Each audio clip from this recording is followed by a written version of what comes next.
Assalamualaikum warahmatullahi wabarakatuh. Perkenalkan, nama saya Eka Irawan. Saya dari kelas angkatan 24, Hukum Keluarga. Di sini saya akan menjelaskan beberapa materi mengenai tarik tasyrik. Tarik tasyrik adalah sejarah terbentuknya undang-undang atau peraturan di dalam Islam, baik itu sebelum Nabi Muhammad SAW maupun sesudah Nabi Muhammad SAW. Ruang lingkupnya apa saja? Yang pertama itu ialah ibadah, hukum keluarga, hukum privat, hukum internasional, hukum pidana, siasa, dan lain sebagainya. Dalilnya apa-apa saja? Dalilnya di sini ialah merujuk pada Al-Quran, hadis, ijma, qiyas. Adapun periodenya, yang pertama adalah periode Nabi Muhammad SAW, yang mana sumber hukum Islam itu berasal dari Al-Quran, berasal dari wahyu Allah yang diturunkan kepada Nabi Muhammad SAW melalui Al-Quran.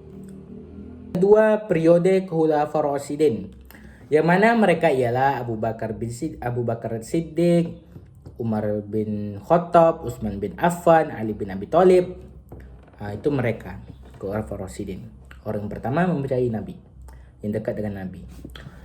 Beberapa perkembangan pada masa ini, yang pertama adalah pembukuan Al-Quran, yang mana ini terjadi pada saat pada masa Utsman bin Affan. Yang kedua, perkembangan ijtihad, yang mana para Khulafaur Rasyidin menggunakan ijma dan qiyas dan ihtisan sebagai hukum yang tidak dijelaskan pada Al-Quran dan hadis. Lalu yang ketiga adalah perluasan wilayah. Selanjutnya adalah perkembangan tarik tasyrik pada masa jahiliyah. Jahiliyah berasal dari bahasa Arab yang mana yaitu jahala, yang mana artinya tidak tahu, tidak ada pengetahuan dan bodoh. Contohnya orang-orang jahiliyah yang pertama ada tidak tahunya kepada tentang tauhid, tentang keesaan Allah. Ia tidak tahu apa itu Allah, apa itu keesaan Allah dan lain sebagainya. Yang kedua adalah kebodohan dalam prinsip moral. Yang ketiga, tidak adanya hukum. Dan yang keempat, kehidupan yang tidak berlandaskan Al-Quran, sunnah, dan lain sebagainya. Yang mana kebiasaan orang-orang jahiliyah ini, pertama adalah kebiasaannya membalas dendam. Yang kedua, mereka hobi melindungi suku mereka. Dan yang ketiga, menyelesaikan konflik dengan cara memanggil atau menyelesaikannya dengan orang-orang petinggi pada masa itu, contoh kepala suku, kepala adat, dan lain sebagainya. Lalu selanjutnya tarik tasyrik pada Bani Umayyah, yang mana tarik tasyrik pada Bani Umayyah ini, Bani Umayyah didirikan oleh Muawiyah bin Abi Sufyan, yang mana kemajuannya yang pertama membentuk lembaga pemerintah. Lembaga ini dibagi menjadi 4. Yang pertama Diwanul Hijabah, yang kedua Khatam, dan yang ketiga Diwanul Bari, yang keempat Sabibul Kharaj. Yang pertama tadi adalah Diwanul Hijabah, yang mana tugasnya adalah lembaga pemerintah pada masa itu, yang mana tugasnya melakukan pengawalan kepada para khalifah yang 14 itu. Yang kedua adalah Khatam, yaitu lembaga pencatat perangkap hukum aturan, yang mana hukum aturan itu berasal dari khalifah lalu dicatat oleh mereka. Yang ketiga, Diwanul Bari. Diwanul Bari ini fungsinya yaitu sebagai departemen transformasi, menyiapkan segala hal transformasi ketika diperlukan. Contohnya, ketika khalifah mengunjungi suatu daerah, ketika khalifah ingin melakukan pemerangan di suatu daerah, lalu lembaga inilah menyiapkan kudanya, untanya, dan lain-lain sebagainya. Yang keempat adalah Sabibul Kharaj. Sabibul Kharaj ini adalah departemen atau lembaga pemungut pajak. Kemajuan selanjutnya, kemajuan pada seni sastra, yang mana ini ditandai dengan seni sastra Alkitab sebagai rujukan ilmu nahwu. Yang ketiga, pencapaian arsitektur, yaitu menghasilkan berbagai banyak bangunan, yang mana bangunan tersebut terinspirasi dari Persia, dari Arab, dari Romawi, dan lain sebagainya. Contoh Masjid Cordoba, lalu Masjid Damaskus. Lalu yang keempat adalah perkembangan ilmu pengetahuan. Ini sudah jelas ya. Langsung kita pembahasan selanjutnya, yaitu perkembangan Islam pada Bani Abbasiyah. Bani Abbasiyah berdiri di tahun 132 Hijriah atau 720 Masehi oleh Abu Abbas As-Sofa. Sebagai, yang mana Abu Abbas As-Sofa ini adalah sebagai khalifah pertama pada Bani Abbasiyah.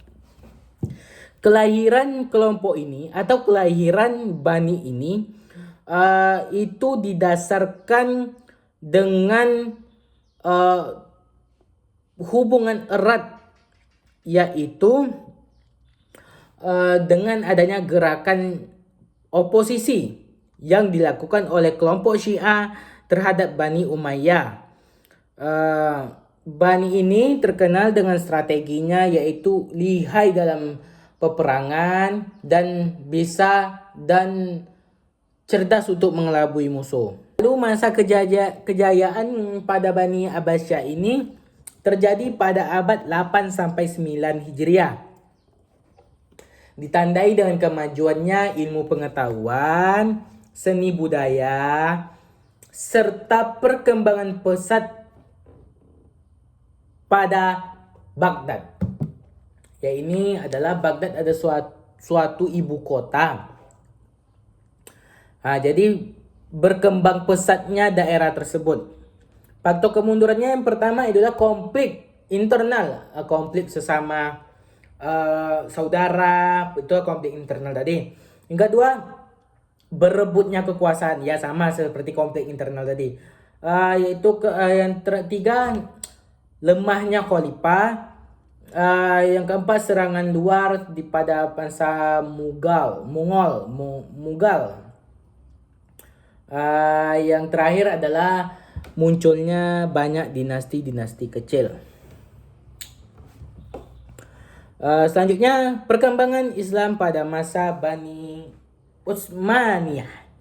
Bani Utsmaniyah berasal dari Turki Ugur, yang mana didirikan oleh Osman I pada akhir abad ke-13 di Anatolia setelah runtuhnya Bani Saljuk. Masa jaya Bani ini terjadi pada pemerintahan Sulaiman Al-Qanuni.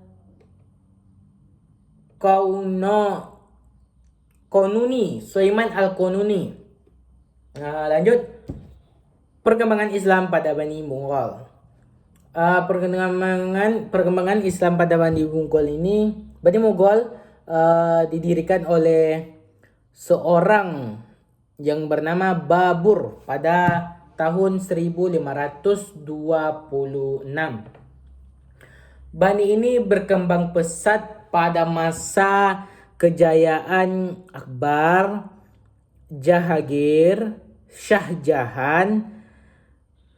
Dalam perkembangan itu dalam arsitek, dalam seni arsitek tadi contohnya itulah pembangunan Taj Mahal sampai sekarang ini masih ada. Dan perkembangan pada masa pemerintahannya. Adapun untuk kemundurannya itu adalah adanya konflik internal antara keluarga, antara sahabat, kerabat dan lain sebagainya. Yang kedua, perebutan kekuasaan, dan ketiga, banyaknya khalifah yang korupsi. Selanjutnya yaitu perkembangan Islam, yaitu ahlul ra'yu. Ahlul ra'yu yaitulah pemikiran ahlul ra'yu, yang mana artinya adalah pemikiran akal, menggunakan akal. Ini tuh seperti cara praktis yang dilakukan oleh para ulama, para khulafaur rasyidin masa dahulu, ketika hukum tersebut tidak ada dituliskan di dalam Al-Quran, tidak ada dibahas dalam Al-Quran maupun di hadis. Ini Al-Ra'yi ini menggunakan ijma, qiyas, dan urf, yaitu kebiasaan. Asal munculnya gimana? Asal munculnya adalah perbedaan budaya. Ini terjadi di Turki biasanya. Perbedaan budaya, tradisi, terbatasnya hadis yang diketahui oleh para sahabat, para khulafaur rasyidin. Al-Ra'yi ini berkembang di Turki, yang mana tokoh utamanya adalah Abu Hanifah. Asal hukumnya yaitu berasal dari Al-Quran yang pertama, hadis. Jika tidak ada hukum tersebut dibahas di Al-Quran dan hadis, mereka menggunakan ijma, qiyas, ihtisan, dan urf. Urf ini adalah seperti kebiasaan masyarakat pada masa itu. Lalu perkembangan Islam pada masa Andalusia. Perkembangan Islam pada masa Andalusia ini ditandai dengan adanya tokoh-tokoh berpengaruh pada masa tersebut. Yang pertama yaitu Ibnu Rashid, seorang filsafat, seorang dokter, seorang ahli hukum. Yang kedua ialah Ibnu Hamzah, itu seorang ulama dan ahli hukum. Yang ketiga Ibnu Bayyah, yaitu ulama, filsafat dan ahli hukum. Yang keempat Ibnu Al-Zahrawi, yang mana beliau adalah seorang dokter bedah. Dan yang terakhir adalah Ibnu Al-Qutubi, yaitu seorang ahli tafsir. Yang mana mereka ini berperan penting dalam perkembangan Islam di Andalusia. Mereka sebagai penyebar Islam pada masa itu, pengembangan ilmu pendidikan, dan mereka berpolitik. Selanjutnya, perkembangan Islam di Asia Tenggara. Islam masuk di Asia Tenggara pada abad ke-7 melalui perdagangan, pernikahan, politik, tasawuf, dan seni budaya. Melalui perdagangan, para pedagang masuk ke Asia Tenggara dari Persia, Arab, Gujarat, dan lain sebagainya untuk menjual dagangannya, lalu menyebar luas di Asia Tenggara. Yang kedua, melalui pernikahan. Lalu para pedagang-pedagang tadi meminang para putri-putri pribumi, para bangsawan-bangsawan pribumi untuk dinikahinya. Atas dasar apa? Karena para wanita pribumi lebih dominan kepada para pedagang karena banyak duitnya, karena sudah terjamin hidupnya. Yang ketiga, melalui jalur politik. Ini biasanya raja-raja nih. Raja-raja itu pertama raja-raja membuat sistem politik, lalu raja-raja mempromosikan Islam di dalamnya, membangun infrastruktur.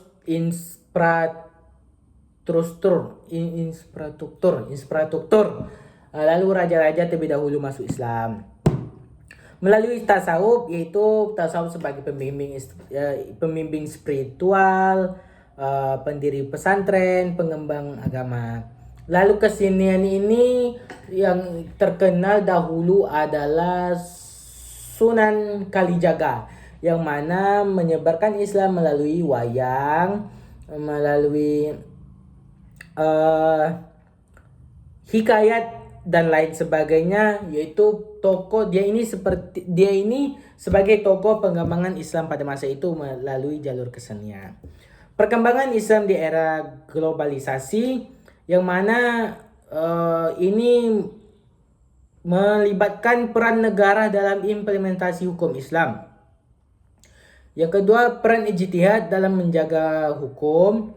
Dalil-dalil yang mendukung di periode ini adalah la iqra wad-din qad tabayyana rasyid minal ghayy. Tidak ada paksaan dalam beragama, jelas pembeda jalan baik maupun jalan yang buruk. Yang terakhir adalah reformasi hukum Islam di negara muslim. Contohnya yaitu perkembangan, yang terakhir lagi. Adanya perbankan syariah, yang mana reformasi ini meniadakan riba. Seperti itu kan, hukum Islam meniadakan riba dan lain sebagainya untuk prinsip-prinsip ekonomi syariah, seperti itulah. Yang kedua, hukuman alternatif. Hukuman alternatif ini mencari jalan terbaik untuk hukum tersebut, seperti hukumannya gotong royong, membantu sesama, menolong dan lain sebagainya, meniadakanlah seperti itu hukuman yang berat itu. Yang ketiga ada pembatasan hukuman mati, ya yang tadi seperti meniadakan hukuman mati, lebih ke hukuman yang masuk ke dalam akal seperti penjara atau lain sebagainya. Selanjutnya, peran MUI dalam pembentukan hukum Islam. MUI ini adalah Majelis Ulama Indonesia, yang mana mereka mengeluarkan fatwa. Fatwa itu adalah aturan, yang mana fatwa itu berfungsi sebagai menyelesaikan masalah keagamaan. Fatwa berfungsi sebagai memberikan aturan tentang produk halal. Yang ketiga, untuk fatwa berfungsi sebagai memberikan aturan terhadap ekonomi syariah. Lalu yang terakhir, urgensi memahami hukum Islam. Hukum memiliki makna menetapkan, menentukan, memutuskan, mencegah, mengendalikan, dan memerintah. Sedangkan Islam itu aturan yang dibuat oleh Allah Subhanahu wa taala. Jadi, hukum Islam adalah hukum yang mengatur, menetapkan ketentuan tentang agama Islam, dan hukum ini berlaku di Indonesia. Baik, hanya segitu dapat saya sampaikan. Lebih dan kurang saya mohon maaf. Wabillahi taufiq wal hidayah. Wassalamualaikum warahmatullahi wabarakatuh. See you.